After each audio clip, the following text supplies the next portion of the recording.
Hello, എല്ലാവർക്കും നമസ്കാരം. നമുക്ക് നല്ല നാടൻ പാലക്കാടൻ മാമ്പഴ പുളിശ്ശേരി ഉണ്ടാക്കിയാലോ. അതിന് നമുക്ക് നല്ല കുറച്ച് ഉരുണിമാങ്ങകൾ കിട്ടിയിട്ടുണ്ട് കേട്ടോ. നമ്മുടെ നാട്ടിൽ ഈ ടൈപ്പ് മാങ്ങയ്ക്ക് പറയുന്ന പേരാണ് ഉരുണിമാങ്ങകൾ. നന്നായിട്ട് നമുക്ക് ഈമ്പി കുടിക്കാൻ പറ്റിയിട്ടുള്ള മാങ്ങയാണത്.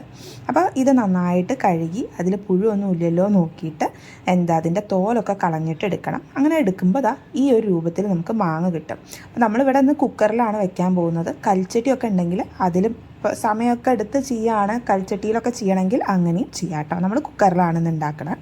അപ്പോൾ കുക്കറിൽ ഈ മാങ്ങയൊക്കെ ഇട്ടതിന് ശേഷം കുറച്ച് വെള്ളം അതിലേക്ക് ഒഴിച്ചിട്ട് നമ്മൾ എന്ത് ചെയ്യാണ്, കുറച്ച് മഞ്ഞൾപ്പൊടി അതിലിട്ട് കൊടുക്കുകയാണ്. മഞ്ഞൾപ്പൊടി അതിൽ ഒരു 1/4 ടീസ്പൂൺ മഞ്ഞൾപ്പൊടി ഇട്ട് കൊടുത്തു. 2 ടീസ്പൂൺ നമ്മൾ കാശ്മീരി ചില്ലി പൗഡറാണ് ഇട്ട് കൊടുക്കുന്നത്. അതേപോലെ തന്നെ കുറച്ച് ഉപ്പും കൂടി ഇട്ടിട്ട് നമ്മളിത് കുക്കർ അടച്ച് വെക്കുകയാണ്. ഇതിലൊരു 3-4 വിസിൽ വന്ന് കഴിയുമ്പോൾ നമ്മൾ അതിൻ്റെ എയറൊക്കെ പോയിട്ട് തുറന്ന് കഴിഞ്ഞതിന് ശേഷം അതിലേക്ക് നമ്മൾ കുറച്ച് തൈര് ആഡ് ചെയ്ത് കൊടുക്കുകയാണ് കേട്ടോ. ഒരു 2-3 ടീസ്പൂൺ തൈര് നമ്മൾ ആഡ് ചെയ്ത് കൊടുക്കുകയാണ്. നമ്മളെ പുളിക്കനുസരിച്ച്, ഇതൊക്കെ നമ്മളെ പുളിക്കും നമ്മളെ മധുരത്തിനും അനുസരിച്ചിട്ടാണ് നമ്മളിവിടെ ഇതൊക്കെ ആഡ് ചെയ്ത് കൊടുക്കുന്നത്. ഇനി തൈരൊക്കെ ആഡ് ചെയ്ത് കൊടുത്തതിന് ശേഷം അത് നന്നായിട്ട് ഇളക്കുക. അതൊന്ന് ചെറുതായിട്ട് തിളച്ചുകൊണ്ടിരിക്കുകയാണ്. ഇപ്പോൾ നമ്മൾ ഗ്യാസിൽ വെക്കുമ്പോൾ അത് ചെറുതായിട്ട് തിളച്ചുകൊണ്ടിരിക്കുകയാണ്. അത് ഇളക്കി കൊടുത്തതിന് ശേഷം നമുക്കതിൽ മധുരത്തിന് വേണ്ടിയിട്ട് നമ്മളിവിടെ 2 അച്ച് ശർക്കരയാണ് ഇടുന്നത് കേട്ടോ.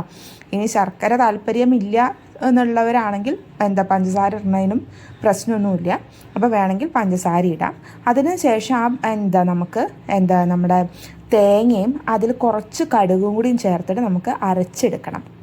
ഇനി ഈ അരച്ചത് നമ്മൾ എന്ത് ചെയ്യാണ്, നമ്മുടെ ആ ഒരു ശർക്കരയൊക്കെ അപ്പോഴേക്കും അതിൽ ലയിച്ചിട്ടുണ്ടായിരിക്കും. അതിലേക്ക് നമ്മൾ എന്ത് ചെയ്യാണ്, ഈ തേങ്ങയും അതേപോലെ തന്നെ കുറച്ച് കടുകും ചേർത്തിട്ട് അരച്ചത് നമ്മളിതിൽ ആഡ് ചെയ്ത് കൊടുക്കുകയാണ്. നന്നായിട്ട് ആഡ് ചെയ്ത് കൊടുക്കുക. അപ്പോൾ കണ്ടോ തിളച്ചുകൊണ്ടിരിക്കുന്നുണ്ട്. അത് നന്നായിട്ട് തിളയ്ക്കാൻ വേണ്ടിയിട്ട് വയ്ക്കുക. അപ്പോൾ ഏറെക്കുറെ ഇത് ഒന്നും കൂടി തിള വന്നു കഴിഞ്ഞാൽ നമ്മുടെ മാമ്പഴ പുളിശ്ശേരി റെഡി ആയിട്ടുണ്ട് കേട്ടോ. ഇപ്പം നമ്മുടെ മാമ്പഴ പുളിശ്ശേരി റെഡി ആയിട്ടുണ്ട്. അപ്പം ഇതിൽ വേണമെങ്കിൽ ഇതിപ്പോൾ നമ്മൾ ചോറിൻ്റെ കൂടെ മെയിനായിട്ട് ഇപ്പോൾ ഒഴിച്ചു കറി ആയിട്ടല്ല നമ്മളിത് കഴിക്കുക. നമ്മുടെ നാട്ടിലെങ്ങനെ വെച്ച് കഴിഞ്ഞാൽ ചോറൊക്കെ കഴിച്ചതിന് ശേഷം ഇത് വെറുതെ കുടിക്കാനാണ് നമ്മൾ ഈ ഒരു മാമ്പഴ പുളിശ്ശേരി കഴിക്കാറുള്ളത് കേട്ടോ. കുറേ കഴിക്കും, 5, 6, 10, 15 കഴിക്കുന്ന ആൾക്കാരുണ്ട്. അപ്പം നല്ല ടേസ്റ്റാണ്. അപ്പോൾ ഇനിയിപ്പോൾ ഇതിൽ ഇപ്പോൾ നമ്മൾ കടുക് പൊട്ടിച്ചൊഴിച്ചിട്ടില്ല, എണ്ണയും കറിവേപ്പിലൊന്നും ഇട്ടിട്ട് പൊട്ടിച്ചൊഴിച്ചിട്ടില്ല. അത് ഇഷ്ടമുള്ള ആൾക്കാരാണെങ്കിൽ ഒരു പാൻ വെച്ചിട്ട് അതിലേക്ക് എണ്ണ ഒഴിക്കുക. എണ്ണ ചൂടാവുന്ന സമയത്ത് അതിലേക്ക് കുറച്ച് കറിവേപ്പിലയും കടുകും കൂടി പൊട്ടിച്ചിട്ട് ഇതിലേക്ക് ഒഴിക്കുന്നവരും ഉണ്ട് കേട്ടോ. അങ്ങനെയൊക്കെ ചെയ്യാം. ഇത് നല്ല ടേസ്റ്റാണ്. എല്ലാവരും ഉണ്ടാക്കി നോക്കണം. നല്ല ടേസ്റ്റാണ്. അപ്പോൾ ഞാനൊന്നും ആദ്യം ഇത് കഴിക്കുകയേ ചെയ്തിട്ടുണ്ടായിരുന്നില്ല. പക്ഷേ ഇപ്പോൾ ഞാനിതൊക്കെ കഴിക്കാൻ തുടങ്ങിയിട്ടുണ്ട്.